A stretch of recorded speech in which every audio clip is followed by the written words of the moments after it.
ഞങ്ങൾക്ക് ഒരു പ്രശ്നമുള്ളതെന്ന് വെച്ചാൽ ഈ UDF എന്ന് പറയുന്ന കരുണാകരൻ്റെ കോൺഗ്രസും ലീഗും ജോസഫിൻ്റെ പാർട്ടിയും മാത്രം. മറുഭാഗത്ത് ഇപ്പോഴത്തെ LDFും ആന്റണിയുടെ കോൺഗ്രസും മാണിയുടെ കോൺഗ്രസും അങ്ങനെ ഒരു വലിയ മുന്നണിയാണ്. അതിനോട് യുദ്ധം ചെയ്യാൻ സ്ഥാനാർത്ഥി ഇല്ലാതായി. അവസാന ഒരു ദിവസം രാത്രി ഇലക്ഷൻ അടുത്ത് കഴിഞ്ഞപ്പം രാത്രി P. ജോസഫ് പാതിരായ്ക്ക് വീട്ടിൽ വന്നു. ഇവർ ഇതൊന്ന് പിടിച്ചതെന്ന് പറഞ്ഞ് കൈ നീട്ടി. ഞാൻ എന്തായാലും മേടിച്ചു. നോക്കിയപ്പം 3000 രൂപയാണ്.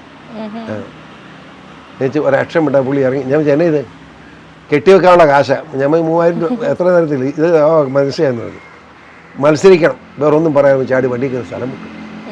അപ്പോൾ ഞാനിതും പിടിച്ചുകൊണ്ട് ഇങ്ങനെ ഇരിക്കുന്നത് എന്നാ ചെയ്യുന്നത് എണ്ണി നോക്കിയിട്ടില്ല. കെട്ടിവെക്കാൻ മേടിച്ച് പോയി എന്നാ ചെയ്യുന്നില്ലാതെ കയറി കിടന്നുറങ്ങി. രാവിലെ 5 മണിയായപ്പോൾ എൻ്റെ അപ്പൻ എന്നെ വന്ന് വിളിച്ചേൽപ്പിച്ചു.